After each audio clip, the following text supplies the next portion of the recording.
The story kicks off with a village completely wrecked, as these badass monsters go on a killing spree, taking out every human they lay eyes on. There ain't much left of the village except for this tough little girl who somehow managed to survive the chaos. And then we got this boy, looking down at the tragic scene like damn what a loss. But you know what? This messed up situation becomes the turning point that sets both of them on the path to become straight up legends. They team up and start whooping monster ass together.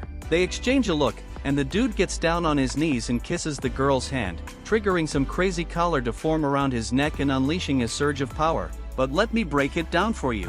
We start off at this sorry-ass school with our loser of a main character, Yuki. This dude's always bitching about having to clean up every damn morning. His so-called friends, who'll probably fade into the background, find it hilarious. They ain't got a care in the world cause Yuki is like the ultimate cleaning machine, like Mr. Clean on steroids. And then, all the girls stroll in late to school as they always do. And the dudes can't do jack about it cause they don't have the same powers as the ladies. See, the girls can get powers just by munching on peaches. Yuki points out how useless his life is, cause boys are born with a harder difficulty level. But our boy Yuki finds ways to prove himself useful. One of his buddies asks him to fix a button on his suit, cause that's what dudes do. Yuki whips out his manly sewing kit and fixes that shit in the blink of an eye, like a freaking sewing ninja. And his friends are all like, damn Yuki. But he's like, yeah, sewing skills ain't getting me any action with the ladies though. Yuki's older sister taught him how to sew, cause boys don't get no peach powers and are pretty much considered useless. She taught him well, but she had a mean streak. She'd choke him out if he messed up. Yuki's sidekick friend asks about his sister, but the nerdy friend tells him it's a touchy subject. It's almost time for Yuki to start thinking about his future career, but he wonders if that's all there is to life. Stuck with dead-end jobs and sewing like a dweeb, he's afraid he'll be a loser forever. But then Yuki snaps out of his self-pity and tells himself there's gotta be more out there. A place where he can make a difference without touching a damn needle. And just like that, the place gets hella foggy and a strong-ass wind pushes him back. When the fog clears, Yuki realizes he's living his worst nightmare. He's in this place called Matto. Panic sets in and he frantically looks for his phone to find the Matto instruction manual. Matto is like an alternate dimension that you can access through these door thingies that randomly popped up all over Japan. If monsters known as Shuki get into the human world or civilians accidentally wander into Matto, it's called a Matto mishap. But enough with the history lesson, what matters now is what Yuki needs to do. When someone ends up in Matto, they're supposed to stay put and wait for the Demon Defense Force to come save their asses. Scared shitless Yuki plans to follow that plan. But then a freaking terrifying Shuki appears and starts attacking him. Yuki pulls his ass and runs for his life from these monsters that look like they came straight out of the Hollow World. But he hits a dead end, with more Shuki closing in. He realizes he can't sew his way out of this mess. So he gets this genius idea to chuck a rock at the monster. But turns out it does absolutely nothing except piss off the creature. Yuki starts picturing himself getting sliced up by that thing, like a bloody mess. He knows damn well he can't sew himself back together. But he's determined not to let his life end like that. But the demon ain't listening to his concerns and is about to end him. But just in the nick of time, he gets saved by this girl riding on a Shuki. She calls him unlucky for getting attacked so fast and starts throwing down with the other monsters. She slices a bunch of the low anime budget demons in half with her sword, but she sees that the Shuki she was riding just had its arms ripped off. She knew the dumb thing would be too weak, so she continued taking care of business on her own. Her name is Kuyuka, and she is the commander of the 7th Squadron in the Demon Defense Force. She tells Yuki to chill and stay back, but he surprises her by actually being useful and pointing out that things are going to shit real quick. Kuyuka takes charge and puts a chain around one of the Shuki's neck, like she's taming a wild beast or something, and the two get out of there while being chased by these monsters. But then Himari, Nia, and Shushu show up to back up their commander. They report that there ain't no other survivors, so Nia checks the surroundings again to be sure. She spots a damn horde of those low-effort monsters coming at them full speed. Koyuka's like, alright girls, you handle that mess while I get this boy to safety. The girls waste no time and go full beast mode. Hamari transforms her hand into a freaking Gatling gun and starts blasting those demons with a barrage of bullets. Shushu ain't one to be left behind, so she unleashes her superpower and grows into a giant like Ant-Man. And Yuki can't help but be impressed. He realizes these girls are the cream of the crop when it comes to powers and peaches. Yuki had only heard rumors about the Demon Defense Force, but now he's witnessing their badassery firsthand. The girls finish off the shookies, and they find an unconscious boy nearby. They figure their commander made it back to base already, so they decide to check the area one last time before heading home. The little boy wakes up, but instead of being grateful for them saving him, he just calls for his sister. Meanwhile, our commander Koyuka is still out there, fighting like hell. She's reminding Yuki about the golden rule: when civilians end up in a Mato mishap, they're supposed to keep their damn mouths shut. But then, shit hits the fan again. They stumble upon a girl screaming her lungs out, getting attacked by one of those monsters. Yuki realizes he saw her right before he got sucked into this messed up world. The girl manages to dodge the monster's attack by falling off a freaking cliff, but don't worry, Koyuka swoops in and saves her ass. Koyuka's ride is too damn slow, so they ditch it and she starts going all out, kicking demon ass left and right. Yuki, being the brave dude he is, and tries to protect the girl, but he ends up needing to be saved. Koyuka quickly throws up a barrier and tells them not to lose their shit, but those demons are breaking through. It's getting really ugly even for Koyuka.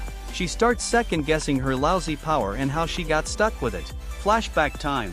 We see some girls talking shit about her, saying she's strong but her power sucks. They don't think she'll ever be the supreme commander. But Koyuka ain't about to let those haters get to her.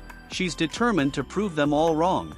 She swears that one day, she'll rule over all the commanders. Time is running out, and she's contemplating doing something crazy.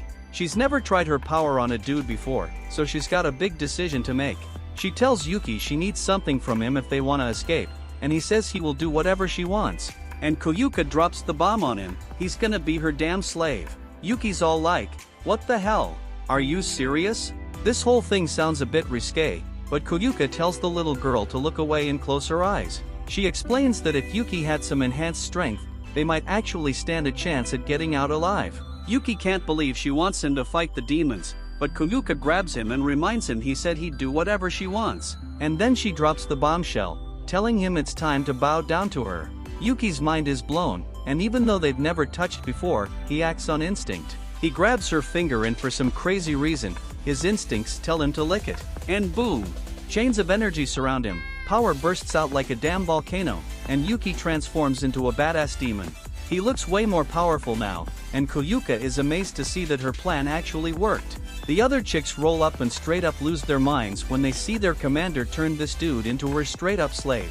Yuki is insanely powerful, as he slices through a demon like it's nothing, and things are going way better than Koyuka ever imagined. She hops on his back and tells him to show her what he's made of. And yo, Yuki goes all out, tearing those demons to shreds like a boss. He's flying through the air, slicing through those suckers like they ain't even there. Koyuka throws in some commands for good measure, and she's blown away by how freaking fast he is. Then, she reunites the little siblings, but everyone gets shaken when those demons start pulling some reunion crap of their own. The demons all fuse together into one massive demon, so Koyuka tells the others to bounce and she will handle business with Yuki. She orders him to crush that giant beast. And yo, Yuki bursts right through the little rock it was carrying, dodging all its attacks like a pro, and chops off a chunk of its body. That thing goes boom in a major way, leaving all the girls wondering who the hell this guy is. Koyuka ends her power and turns Yuki back to normal. Koyuka tells the other girls to bounce without her cause she needs to have a super important and secret talk with her new toy. She reveals that he totally surprised her, cause she never thought an average dude like him had it in him to become such a beast. She wants to keep him as her permanent slave, but that leaves our boy speechless. But hold up, before any of that, there's a major condition to her power. She ain't kidding when she plants a smooch right on Yuki's face. She calls him a perv, which ain't cool, and explains that it's the price he's gotta pay. Since she's the boss, she's gotta reward her slave for his work. And get this, the reward's gotta match the effort he puts in every time he completes a task. Yuki's heart is pounding like crazy cause he can't believe his reward was a freaking kiss. Koyuka says he worked his ass hard out there, and shockingly offers to give him another kiss. Yuki freaks out cause she's already given him plenty to dream about, so he turns it down and accidentally smacks her in the face. Koyuka understands and explains that she wasn't expecting this situation either. When the Shuki were her slaves, they were satisfied with pork slices as a reward. Yuki on the other hand is a disgusting pervert. and she admits that her body moves on its own in these moments, no matter how she feels about it. It's the price she's gotta pay for her power, so she plants another kiss on him. When she's done, Yuki is left stunned, thinking his first kiss happened in this freakin' Mado world. Koyuka gets serious cause if even one of the Shuki appeared in the real world, it would cause a ton of casualties. Her goal is to become the Supreme Commander and wipe out those vile creatures for good. The current Supreme Commander is a total loser and way too soft. With Yuki's help, she's confident she can achieve her goal, so she insists he works for her. Yuki admits he's not good at sports or academics. The only thing he's confident in is his ability to be a maid and keep a house spotless. But that's all good for Koyuka, cause she's down with a dude who knows how to clean. Plus, he showed some serious courage trying to save that girl, even if he was just being a meat shield. Koyuka thinks he ain't half bad for a guy. So Yuki finally finds some guts and declares he wants to be a hero in Mado. The real world ain't got nothing but a boring and average life waiting for him. But in this world, he can transform into a monster that looks like Issei from High School DxD. For the first time ever, he feels like he can avenge his sister's death. And most importantly, he says it'll all be worth it as long as he gets his reward from Koyuka. Soon after, they head to the Demon Defense Force dorm. Yuki walks through the barrier, ready to become a top-notch member of the force. Yuki enters with a completely new outlook on life. He is a totally different man now, and he confidently stands before the girls awaiting his introduction. The girls just wonder who the nerd is though, and Koyuka just introduces him as the caretaker. She explains that during a battle he will be her slave, but at the dorm, he is the girls' caretaker. Some of these girls have never even seen a boy before, but Koyuka explains that they're all very skilled fighters. They all have colorful personalities though, so their caretakers don't usually stick around for long. Yuki is the perfect fit though, because he is as dull as it gets, and he is great at cleaning. Yuki is furious since he thought he was going to be on the Demon Defense Force, but Koyuka explains that men are not allowed to join.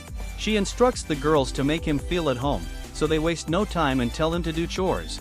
Yuki can hardly keep up, but Nia is the only nice one among them, and tells him that everything will be okay. The others are quick to point out that the little girl has superiority over him, so he better not disobey her. Yuki's dreams of having a meaningful life have been shattered, as he goes into a deep depression, for having to obey the orders of an 11-year-old child. Things might not be so bad though, as Koyuka kindly welcomes him to the squadron.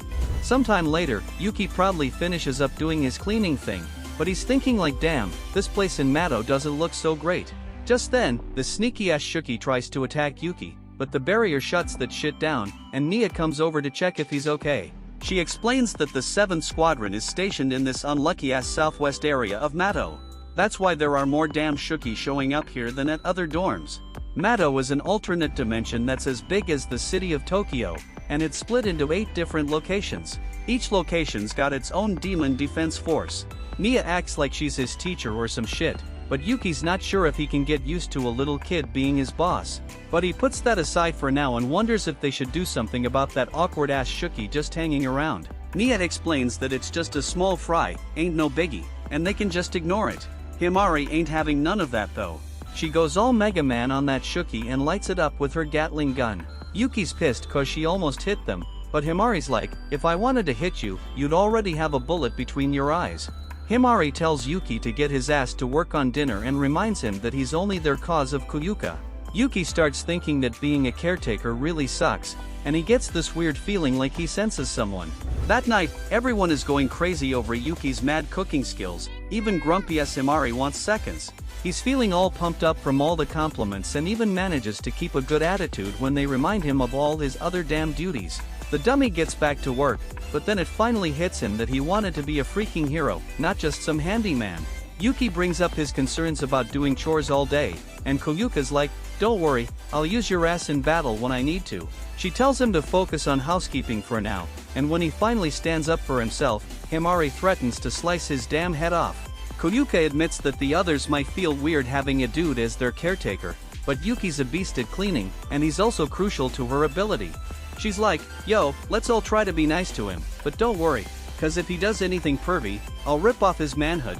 That night Yuki was cleaning the tower, and he accidentally saw Himari taking a bath, but before she could see him, he hid. But Shushu, who's all tiny now, thinks she caught Yuki peeping on one of the girls, so she threatens to snitch to the commander. Shushu explains that her power lets her grow or shrink, and she snaps an incriminating pic. She's been keeping a close eye on Yuki cause she's curious about him. Yuki tries to explain that he was just cleaning, but she ain't interested in his excuses. He thinks she's trying to blackmail him for cash, but she's just looking to keep things spicy. She wants him to be her slave, but he's like, yo, I'm already a slave. Shushu makes him clean her room, and his attempt to delete the pic fails. Then she's like, do my laundry too, and that gives her another chance to take a misleading photo. Yuki's feeling down cause he's getting bullied, and then he stumbles upon Koyuka and Himari training outside. Right then, a Shuki shows up, and Koyuka schools Himari on how to handle it. She straight up obliterates that pitiful monster, leaving Yuki shocked and Himari amazed. Yuki can't believe how she insta-killed it, and he realizes he better not get on her bad side. Nia shows up and says she's gotta bounce with Himari for a meeting, so Yuki's left to fend for himself with Shushu to protect the dorm. That night, Shushu makes him give her a massage and spills that she grew up without a dad. She came to Mado looking for excitement, even if it meant putting her life at risk. Now that they're done chatting, Shushu suggests they play some video games, but Yuki warns her he's pretty damn good. Shushu feels challenged, so she's like, okay, loser takes off a piece of clothing. Yuki's hesitant at first, but he decides he's gonna win and make her apologize for treating him like trash. Turns out, he's actually trash at the game and loses every round, ending up in his underwear. He just lost another match, so Shushu's all like, take it off and show me your garden snake. Yuki's like, hell no. But Shushu forces him and strips him down, holding him down with her booty. And just like that, she annihilates any shred of pride Yuki had left by calling his little buddy a cute little worm. Right then, they gotta rush outside cause a freaking giant Shuki appears, trying to attack the barrier. Yuki thinks they should stay back, but Shushu shows off how big she can get. Yuki does his best to keep up, but these giants are about to throw down. The big-ass monster tries to battle it out with Shushu, but she snatches it up and slams it straight into the ground. Yuki's mind is blown when he sees Shushu easily overpowering that giant monster. She straight up sends it flying, then punches it down and crushes it under her feet. Shushu shrinks a bit cause being that size is hella exhausting. Just when she's celebrating her victory, another freaking massive blob of a monster comes at her. A bunch more Shuki fused with it, making it even bigger, and Shushu realizes shit could get really bad if she don't end this fight quickly. She tries to use her power to grow even more, but it ain't working for some reason. The monsters grab her, leaving her stuck, and the giant lands a punch. Yuki's feeling hopeless as he watches the giant monster take control with another devastating hit. He wishes he could transform right now, but that ain't possible without Koyuka. He's desperate for something he can do, and it hits him that he transformed when he kissed Koyuka's hand. This freaking genius gets the brilliant idea to kiss something she owns, so he hauls ass to the laundry room. Licking her glove don't do shit, but it starts the transformation, so he knows he's on the right track. Shoving his face in her shirt transforms his foot, but he needs something with a stronger reaction. Finally, he stumbles upon her boots, but he's starting to question what the hell she will say about him as a person. Outside, shit's going down really bad for Shushu, so Yuki rushes out there with Koyuka's boot. Time's running out, so he gotta act now if he really wants to be a hero, even if it means licking a damn boot. Sadly, Yuki does exactly that, and power explodes from his body. Meanwhile, Shushu realizes she pushed herself too damn far by transforming into her jumbo size. The monster ain't showing any signs of slowing down, but Shushu knows her body's gonna transform back to normal size soon. Just then, Yuki charges toward her in a partially transformed state, determined to give it his all, even if he ain't at full power. Shushu holds the thing in place, giving Yuki the perfect opening. He unleashes a badass kick, straight up obliterating its head and taking home the victory. After that, his transformation comes undone, and he starts falling. But he luckily falls right in between Shushu's massive melons. Dude panics cause he's but naked. Shushu grins and puts him down, mentioning he was being too damn reckless of him to force a transformation. Yuki explains he only did it cause Shushu called him weak and he wanted to prove her wrong. Shushu then notices Yuki's little worm transformed into a freaking anaconda, and Yuki's hella embarrassed. He tries to explain that it happens every time he transforms, and Shushu thinks it's kinda damn impressive. Later, Koyuka starts fixing up Yuki's body cause there's some serious pain from forcing that transformation. The others clown him for being out of commission after just a couple of minutes, but he points out that he's still learning how to use his power. He wonders if they should fix the barrier, but Koyuka spills that barriers protecting important spots got their own special abilities. As long as the damage ain't too bad, it'll fix itself. Yuki finally gets why the barrier repaired itself when the Shuki attacked earlier. Koyuka gets back to working on our boy, but it's hella painful. He wonders if this is his reward for protecting the dorm. Koyuka scolds Shushu for underestimating their opponent, and tells her to help Yuki with his chores as punishment. But when they leave, Shushu reveals she's got even more incriminating photos, so she gonna keep being his master. Yuki realizes how screwed he is and wonders if he'll ever be free. But we see Shushu say she ain't ever gonna leave him to anyone after what she felt for him. In another place, a barrier gets wrecked. Another demon crew shows up to find out what happened, and one of them tells the others to inform their commander. The remaining girl gets ready to throw down with the thing, but she realizes her opponent ain't no ordinary Shuki. The Lady Beast grabs the two running away and reveals herself. And then the Mega Shuki knocks the first girl back and gets ready to eat her, but the mysterious lady steps in and tells it to stop. This mysterious lady straight up disciplines the Shuki, and says she can sense Yuki's presence somewhere in Nado. It's time to pay him a visit. Later on, Koyuka takes Yuki through a gateway and tells him to chill for a bit cause she's got some important paperwork to handle. Yuki can't believe how freaking crazy interdimensional travel is. It only took a 50-minute drive on the other side to get here. Eventually, Koyuka comes back and tells her boy to enjoy the fresh air while he can, because time off ain't something that happens often. Yuki wonders where they're headed, but Koyuka ain't giving him no serious answer. Back in Mado, Shushu looks for Yuki and hears that the commander took him through the Yamagata passage. At first, she's a bit surprised, but then she remembers that today's a messed up day. As for Yuki, Koyuka takes him to a freaking cemetery. She starts explaining that a while back, there was this incident where a bunch of Shuki came into this world, and one of them was hella powerful. Koyuka remembers the day like it was yesterday and describes that powerful behemoth as having a single horn. This thing really stood out to her when she was a kid cause it straight up massacred her hometown. That's why she called it the Unihorn. The Demon Defense Force came and wiped out all the Shuki that crossed over, but Koyuka dug through the records and found out that the Unihorn managed to escape. It was the only one to do so, and it used the gateway to get back to Mado. That damn Unihorn is still alive, and Koyuka is mad as hell. She's got a personal score to settle with that powerful demon, and swears she's gonna erase it from existence. Koyuka wants Yuki to be ready when that day comes, and that's why she brought him to the cemetery. She wants him to see all the people she's gonna avenge. Afterward, it's time to head back to Mado, but Yuki wants to take a little break. He looked up some reviews and found out that this nearby cafe is famous for its bomb-ass parfaits. Koyuka tries to say that going back to Mado is more important, but she can't resist when Yuki shows her a picture of a mouth-watering parfait. Koyuka is actually surprised by his assertiveness, but she's still mostly focused on Mado. Then, Yuki drops a bombshell. He tells Koyuka that he lost his sister in some messed up incident in Mado, so he gets what she's feeling. Yuki's a smart kid cause he points out that if she burns herself out, she's gonna miss her chance for revenge. Koyuka realizes that this kid ain't just assertive, he's also got some serious persuasion skills. Koyuka thinks the parfait tastes hella amazing, and her smile brings Yuki some memories of his sister. They were always tight and she'd always push him to learn stuff like cooking and cleaning. Right then, Koyuka gets an emergency call from Mado. It ain't life-threatening, but something serious is going down for sure. Break time is cut short, and Koyuka has Yuki transform into his demon form.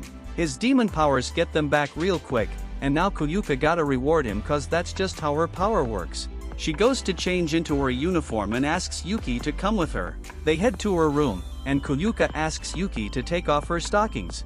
Yuki wonders if this is his reward for using his powers, and Koyuka gets mad and tells him she wouldn't indulge his dirty desires if she didn't have to. Yuki then wonders if he really has such a pervy fetish in his subconscious. When he takes off Koyuka's stockings, she gives him the filthiest look ever and calls him a pervy dude. Later on at the meeting, Koyuka is told about a discovery during patrols. There's this crater-like formation appeared nearby, and a ton of Shuki showed up. Yuki takes a look at the iPad and straight up loses it when he sees hundreds of Shuki on the radar. Koyuka is even tripping cause she's never seen anything like this before. Nia uses her powers and reveals that the Shuki ain't bouncing, they're building some kind of nest. Taking out all these Shuki is gonna be a massive mission for their team, and Yuki is hella pumped. Koyuka announces that they're rolling out with 3 vehicles, and Yuki is shocked to find out he's considered one of them. Yuki takes off ahead of the others, and they just call him a wild beast. Yuki and Koyuka pull up at the crater, and he starts thinking about how messed up it would be if someone got stuck there with all the shuki. He's ready to start taking them out, but Koyuka tells him to wait for her signal. The rest of the squad starts attacking first, and Koyuka explains that it'll be easier if the shukis merged, instead of taking them down one by one. The shuki are tough, but their fighting style is basic.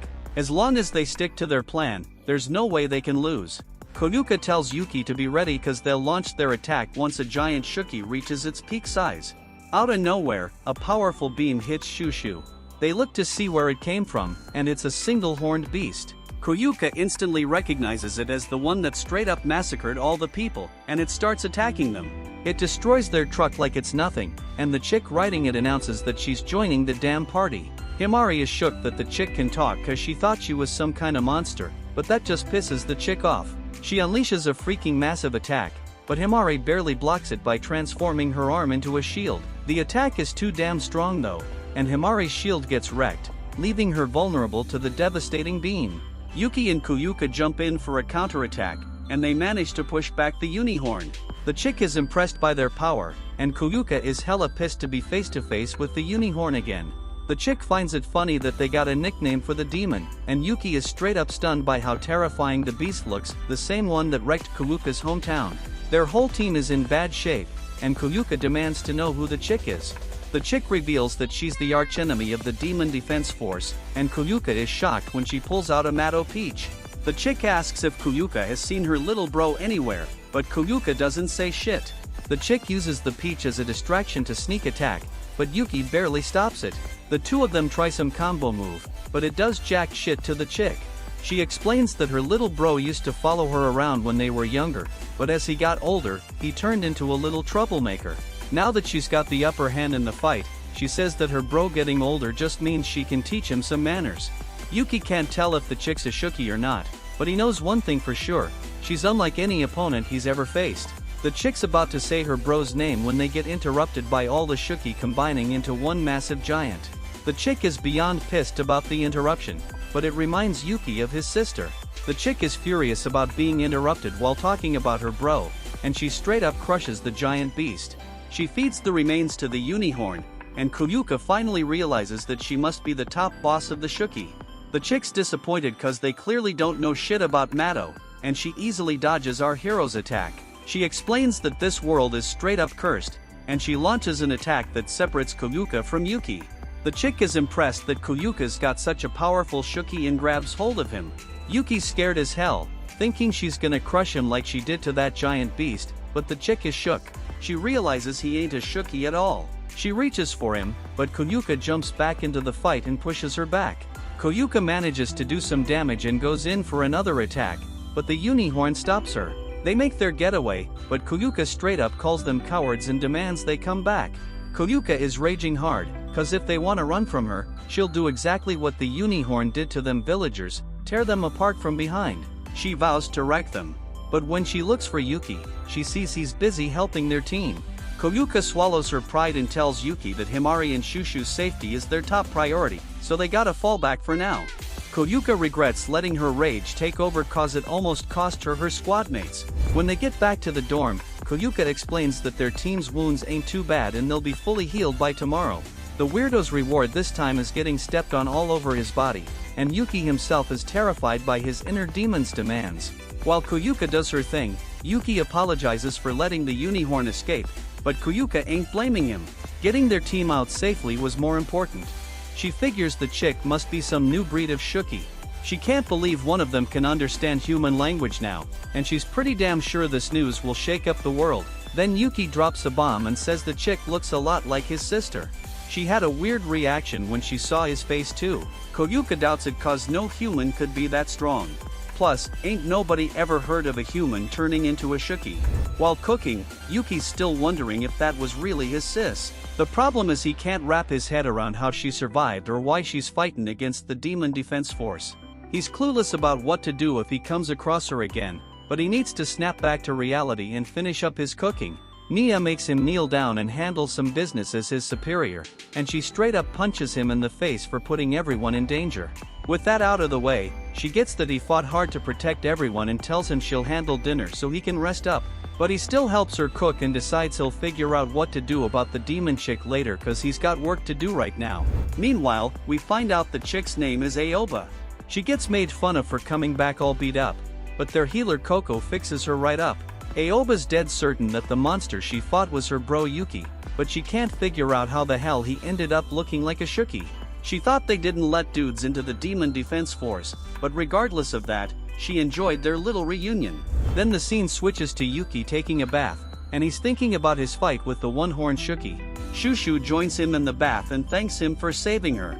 She says she'll wash his back as a thank you and tells him not to turn around cause she's butt-ass naked. Shushu starts washing his back, and Yuki thinks she's just messing with him, saying she must be wearing a swimsuit. He thinks she's trying to tease him, but he decides to call her bluff and turns around. That's when he realizes Shushu's actually butt naked, and he freaks out and bolts out of the bath. Shushu says seeing Yuki see her naked got her heart racing. In the changing area, Yuki spots Himari getting ready to hit the bath, and she gets pissed at him, chasing him with her hand turned into a freaking chainsaw, threatening to cut him up. Yuki tries explaining that he put up a sign saying the bath was occupied, but Himari tells him he should have made it way clearer that a dude was in there. And she tries to attack Yuki, but all of a sudden, a damn portal opens up, and two girls show up. One is the commander of the 6th squad named Tenka, and the other's her second-in-command named Yachiho. Tenka gets all close and personal with Yuki, talking about him being the slave she's heard so much about, and she asks him to go fetch Koyuka. He goes off to do that, leaving Himari looking mad as hell at Yachiho. When everyone links up, Tenka gives props to Koyuka for having a slave who knows how to whip up a killer cup of joe. The Supreme Commander dropped a message about those nasty-ass humanoid Shuki, so Tenka swung by to discuss it.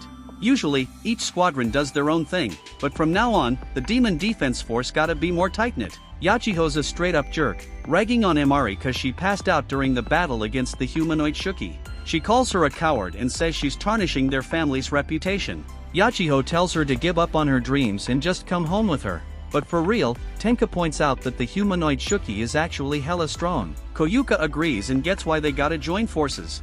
Yachiho acts all confident about teaming up with Koyuka, but she ain't trust Koyuka's crew one bit. She throws shade without dropping names, saying there's someone in Koyuka's squad who's gonna slow them down for sure. Koyuka gets an idea and says it's important for them to know each other's strengths. She suggests they have a squad versus squad exhibition match to figure it out. Everyone's shocked, and Yuki's dumbass immediately thinks it's some sports game. Luckily, Nia corrects him and says it's a battle of strength and skills between squadrons. Koyuka wants it to be one-on-one combat, and Tenka's down with it. But first, Tenka's gotta make preparations, so they bounce. Right then, Himari asks Koyuka to help her get ready for the match. Koyuka warns her it won't be easy, but Himari declares she'll do whatever it takes as long as it means she'll win. Koyuka agrees and tells her to start training right away. Then, Himari turns to Yuki and drops a bombshell. Their agreement means Yuki's her damn slave now. Yuki's like, what the hell are you talking about? Then the scene switches to everyone grubbing on some bomb ramen at lunch. They all love the ramen, and Himari calls him a kick-ass slave, and he wonders how the hell that happened. The answer's simple, it's all for the sake of the exhibition match. And Himari declares that she's gotta come out on top. Koyuka knew Yachiho's attitude got under her skin, so this match is the perfect chance for Himari to teach her a lesson. As they roll for their training, Yuki still can't wrap his head around how he ended up as Himari's slave. Himari spills the beans that turning her body parts into weapons ain't her main gig. She only does it cause it jives with her style. She breaks it down that her real power is learning. She can use other people's abilities and rock them herself. Yuki's like, damn, that sounds mad strong. Himari mentions that all she gotta do is pick an ability on her phone and put it into action. She's got the commander's ability selected right now, so she's rocking Koyuka's power. Yuki asks her if she knows the deal with Koyuka's ability. Himari's like, yeah, I know it's physically demanding. And this dumb chick don't mind taking over your share of chores if it means kicking Yachiho's ass. Out of nowhere, they get surrounded by Shukis. Yuki plants a smooch on Himari's hand to transform. Turns out his transformation is a bit different from when he's with Koyuka. Yuki jumps into the fray, taking on the Shukis. He notices he's faster in this new form, but it comes at the cost of his physical strength. He goes all out against the Shukis and manages to take them down, but it takes multiple hits to beat a single Shuki. Himari thinks this is the key to victory and Yuki switches back. He asks Himari why she keeps using Kuyuka's ability when she could use any other.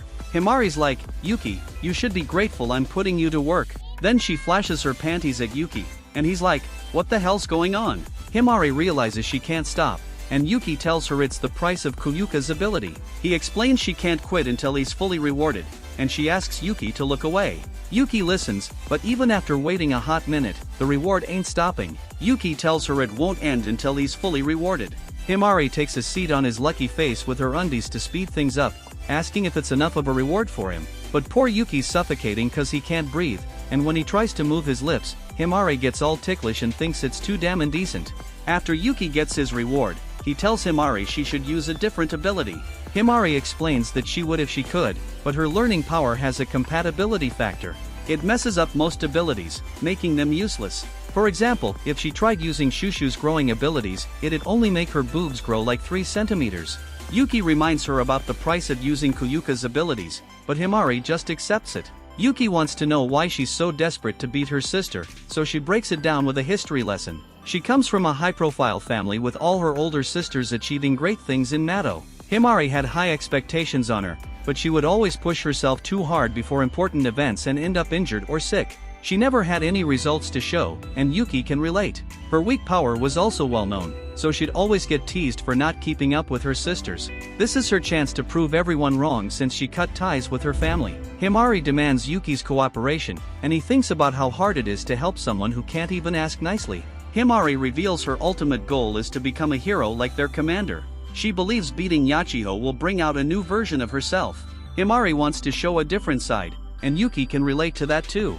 Himari mentions that they're missing one thing for the fight, a badass finishing move to wreck their enemies. Yuki starts using his brain and realizes he's been mindlessly punching and kicking like a maniac. He's got his own reasons for wanting to get stronger and wonders if Himari is the key to opening a new path. Yuki's convinced and agrees to help her. Himari reminds him he's her slave and explains her sister's power, called Golden Hour. Yachiho can control time, freeze it, and rewind it. After hearing that, the once confident and optimistic Yuki realizes they're screwed. At the other squad's dorm, Yachiho admits that her sis is throwing shade at her. She swears she'll put Himari in her place at the Mato exhibition and can't wait for that day to come. During practice, Himari spills that Yachiho's power is hella dangerous but drains her energy. If she uses it too much, she'll get tired, and that's their opening to win. Yuki points out that the fact Yachiho can use her ability multiple times is a major problem, but Himari's got more to say. She explains how Yachiho does this weird pose to activate her power, like it's some kind of ritual that boosts her skills. That's when Yuki suggests they use his crazy speed for their finishing move. Himari's down and plans to pull off an ultra-fast maneuver that won't give Yachiho a chance to freeze or rewind time. It's gotta pack enough punch to knock Yachiho out of the fight completely. Yuki tries a quick step forward into a head punch, but they gotta polish it into a deadly blow that can't be dodged. Himari has Yuki focus all his strength into one part of his body, so he goes all in on his legs, and they blow up in size. Just then, some shookies show up, perfect timing for practice dummies. Yuki's massive legs make him even faster, but his first attempt at the special move falls flat. After whooping all the shookies again, Yuki realizes he went overboard cause his legs are toast. He sacrificed all his arm strength cause he poured all his energy into his legs. Himari figures he just needs to keep experimenting with it until he perfects the technique, and this time she rewards him with a little pat on the head.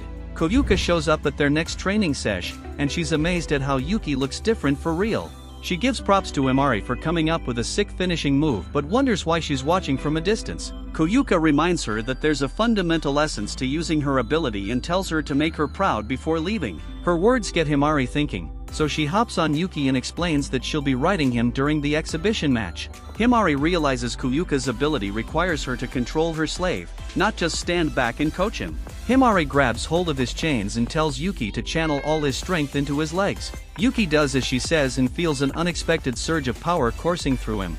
Himari commands him to crush the first shooki they come across, and with a powerful attack, he destroys it effortlessly. Yuki can't believe what just happened, and they realize they've stumbled upon a foolproof finishing move they've been aiming for. Yuki isn't sure if he can replicate it, but luckily, more practice dummies show up to help them out.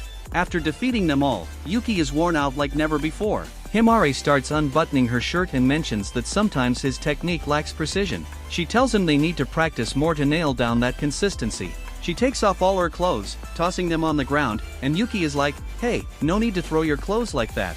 But Himari's got her melons in her hands, squeezing them very hard, and she's like, "I know this shit is mad and decent." And all that wild stuff just wipes away all the exhaustion Yuki was feeling, and he swears to master this new technique so he can use it again in the future.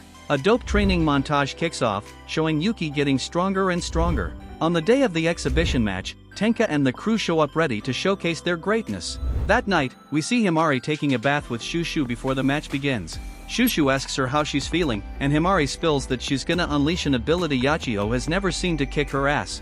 Shushu wonders if Himari and Yuki will go their separate ways after this match. Himari confirms it because Yuki belongs to the commander.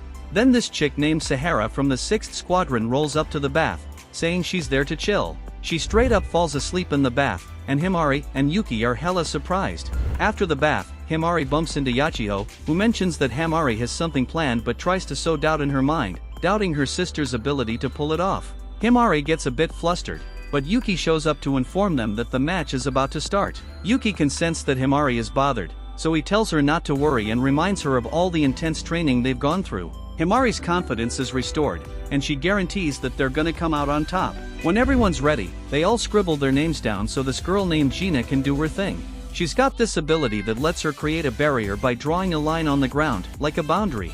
Only the ones who sign their names can step inside, and any injuries they get during the fight will be healed. Gina's gonna be the referee, and she's just stoked to see the Demon Defense Force in action. Not everyone believes that Peach's grant power is based on a person's nature and knowledge, but she does. That's why she's pumped to see everyone's powers. Gina's barrier can handle the power of 1,000 Chuki, and they're counting on her to judge the fight. Yuki can totally tell that Gina is a die-hard Demon Defense Force fan, but also that she's got a thing against dudes. Nia ain't a fighter, so her job is to cheer on her teammates. The first round is gonna be between Himari and Yachiyo. The rules are simple: whoever gives up or gets knocked out first loses. Injuries will be healed, so they're encouraged to go all out. Yachiyo plans to drag Himari back home once she beats her, but Himari's like, "I ain't the same person I used to be." She declares that she's gonna win and has Yuki transform and say that Yuki gonna assist her as part of her ability. Yachiyo ain't gonna deny a dog handler the chance to use her pooch in battle, so she lets Yuki join the fight. Both sides are ready, and the match begins. Yachiyo starts giving her sister a warning, but before she can even finish her sentence, she's gasping for air from Yuki's lightning-fast attack. She has no clue where it came from, but she gathers herself and rewinds time by 5 seconds. Time goes back to the start of the match, but Himari can tell that Yachiyo's getting tired. Luckily, they planned ahead in case they couldn't finish her off with one blow. Yachiyo's getting ready to find out if their first attack was just luck, and she's thinking about how Himari hasn't realized that her time manipulation ability has gotten stronger. Yachiyo points out that little sisters can never beat big sisters and uses her ability called Prime Time. Himari ain't giving her sister a damn second, and she has Yuki unleash a crazy-ass fast attack. Yachiyo manages to use Golden Hour to rewind time back 5 seconds right before the attack. And just as they get within Yachiyo's attack range, she freezes time for 5 seconds. But damn, she realizes they slipped out of her range, and Yachiyo starts catching on that they're switching tactics on purpose. Himari's smiling cause they made her sister waste her ability, so she tells Yuki to stick to the plan. The crowd goes wild seeing Yuki moving faster than a freaking bullet, and it's clear that Himari's trying to mess with Yachiyo's head by running circles around her.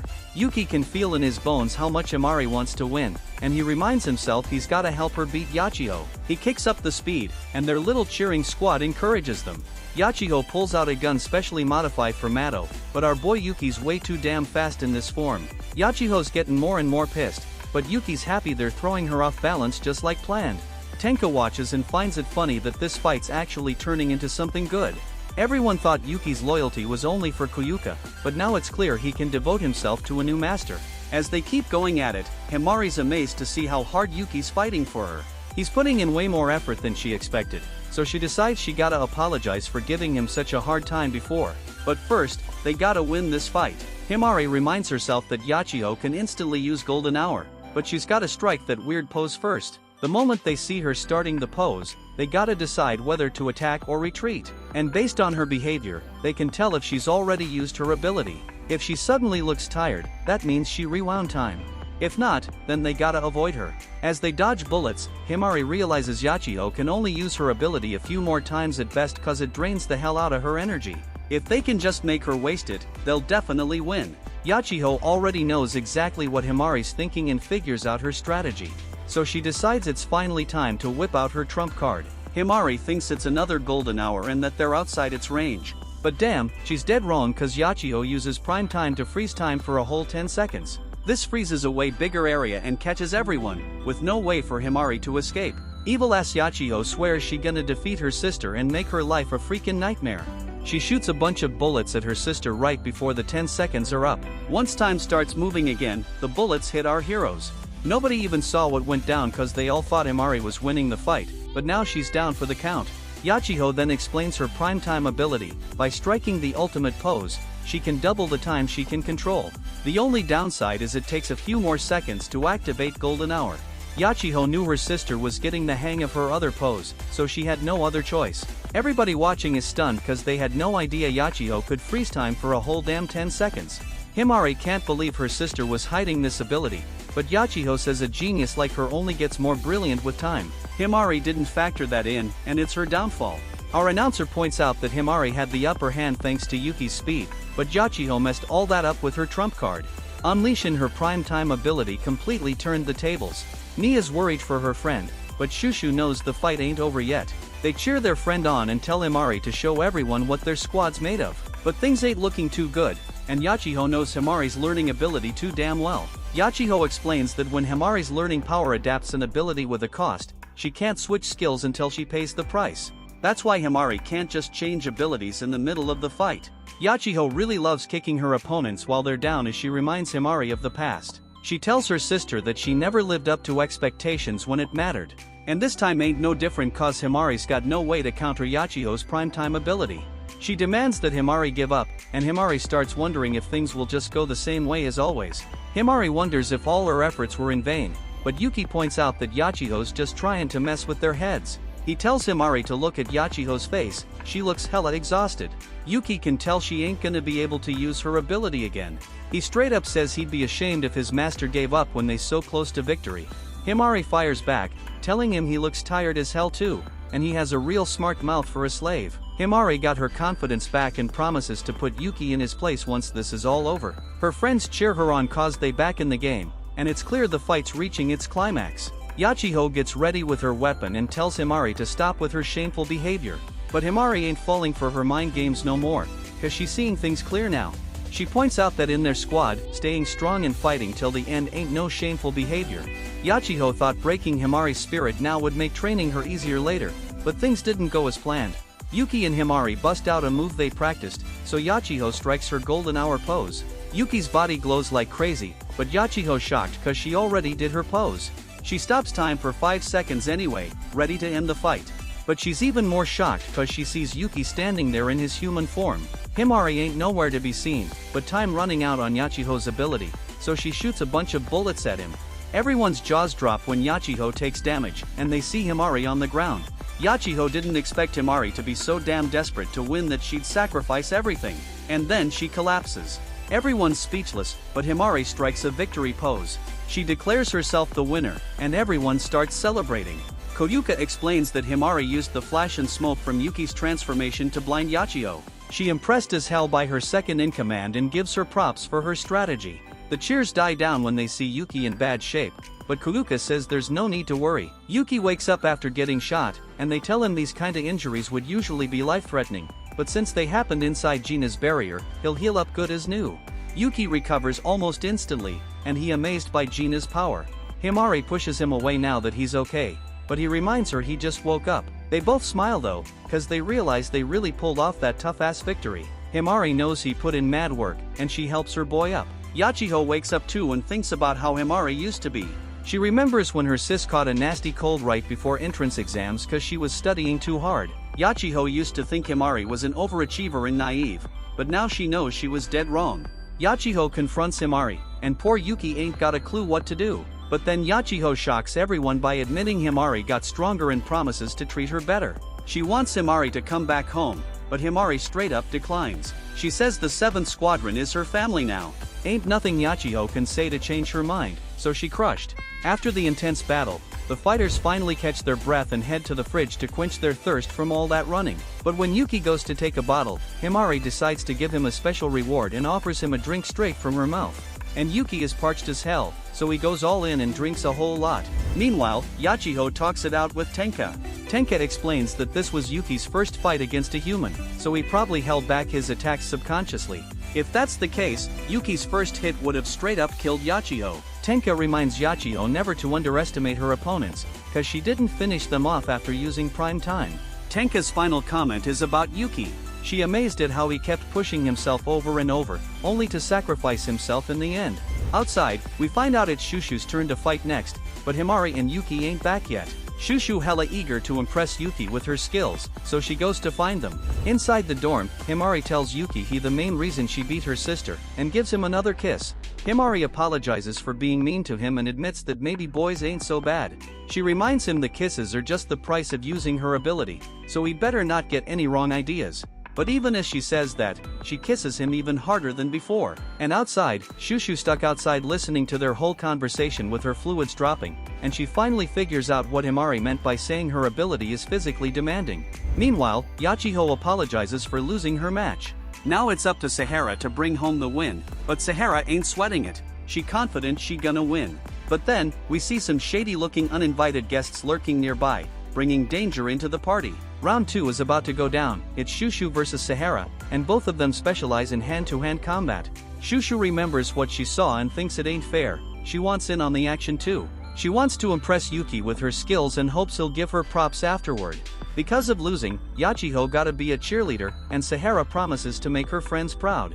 The two fighters decide to hold off on using their special powers, so they start throwing punches for real. Shushu slams Sahara to the ground right off the bat, but Sahara comes back with a suplex of her own. Shushu's just getting started, but Sahara's already tired and says it's time to bring out the ability power. Sahara's friends wonder how many powers she's gonna use, and they predict she'll use 3. Koyuka thinks about how both of their powers focus on physical attacks, and Tenka predicts Sahara's gonna end the fight real quick. Shushu transforms into a freaking giant, and Sahara unleashes her ability called Crazy Sheep. She says the word 3 before dodging an attack, then declares that paper beats rock as she smacks Shushu right in her massive face. Sahara's Crazy Sheep power lets her boost her strength for a specific amount of time that she sets in advance. She can go as short as 1 minute or as long as 60 minutes. The shorter the time, the stronger she gets, but she's gotta wait 3 minutes before she can use it again. Crazy Blondie lands some hits and points out that Shushu's big size makes her an easy target. Then Sahara lands a devastating blow, and Shushu worries about letting Yuki down. Sahara wants Shushu to give up, but she explains she's just getting warmed up. Sahara admires her attitude, and Shushu can't even explain why she's so damn determined. Flashback time shows that Shushu never cared about romancing dudes. She always wanted something more exciting and decided joining the Demon Defense Force in Mado would keep her from getting bored. Her friends told her she'd understand the value of a relationship someday, and now she wants Yuki to watch as she kicks Sahara's ass. Sahara suggests Shushu shrink down for better mobility, but that sounds like a snooze to thrill-seeking Shushu. Shushu likes going big or going home, so she does the opposite of Sahara's suggestion and grows even bigger. Damn, nobody saw this coming. Shushu straight up slams her massive body onto Sahara. But hold up, Sahara ain't one to be underestimated cause she's holding her ground. Shushu grabs her and points out that she was just too damn big to dodge this time. She mercilessly smashes Sahara into the ground, and her team goes wild celebrating her victory. Gina starts the countdown, but everyone's shocked to see that Sahara ain't just still in the fight, she's also powering up. Yachiho explains that if Sahara loses consciousness while her power's still going, her killer instincts take over. She'll attack anyone in sight, enemies or allies, but that's where her crazy strength comes from. She can sleep anywhere anytime, that's her secret power. Unconscious Sahara straight up destroys Shushu, and now the countdown begins for her. Unfortunately, Shushu can't recover from that devastating attack, and Sahara's announced as the winner. Gina patches Shushu up, and Nia mentions that Shushu's melons are all out, and Shushu notes that she lost. She apologizes for losing, and Koyuka tries to cheer her up, saying they can work on getting better later. Shushu heads off to change, and as she leaves, she starts crying cause she feels like a damn fool in front of Yuki. Yuki overhears her and goes to offer her a drink cause he's the dorm caretaker. Shushu would rather he erase her memory of that pathetic loss, but he ain't got that kind of power unfortunately. He understands losing can be tough, but he didn't think the fight was pathetic.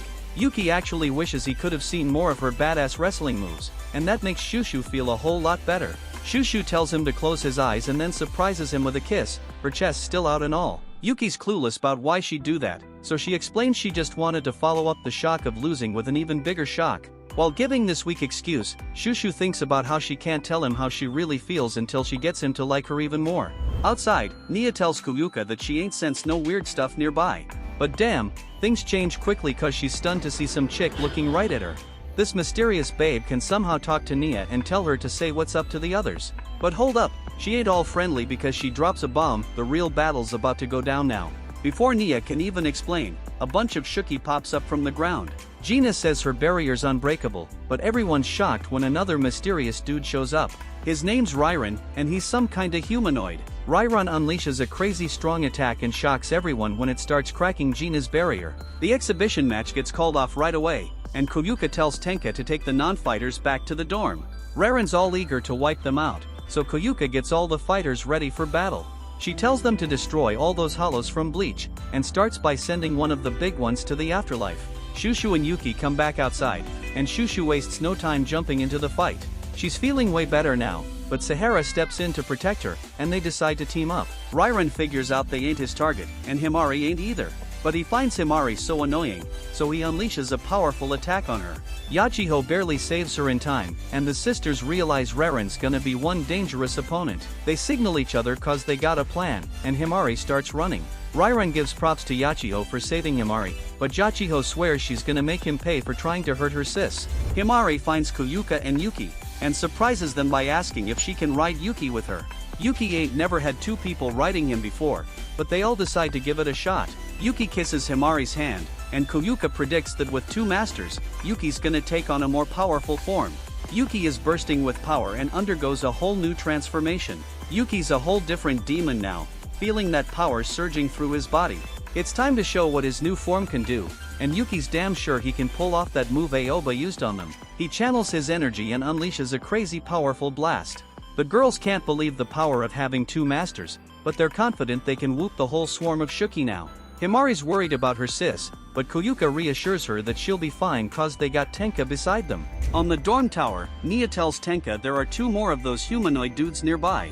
Then Tenka goes back to the battlefield, ain't letting the 7th Squadron outshine her. Gina's all complaining about not being able to see the fight, but it is what it is cause the dorm's got the strongest barrier. It's like torture for her, but Nia hooks her up and lets her tap into her mind so she can peep the battlefield. The fight goes down with Koyuka wrecking demons left and right, and Gina's cheering everyone on. We know regular weapons ain't gonna do jack against these Shuki. The only way to take them down is with the powers from the Peaches, and special weapons made to wield the Peaches' power. The only exception is Koyuka because she trained her ass off on a sacred mountain, to perfect her own badass combat style that smashes those creatures. She gained the skills to beat Shuki through straight up training, no peach powers needed. That's why she became a commander, and right now, she's at her peak. Meanwhile, Yachiho's using her time manipulation ability to dodge Ryron's attacks. Yachiho's stunned by the insane power these humanoids got, and she eventually falls victim to one of his attacks.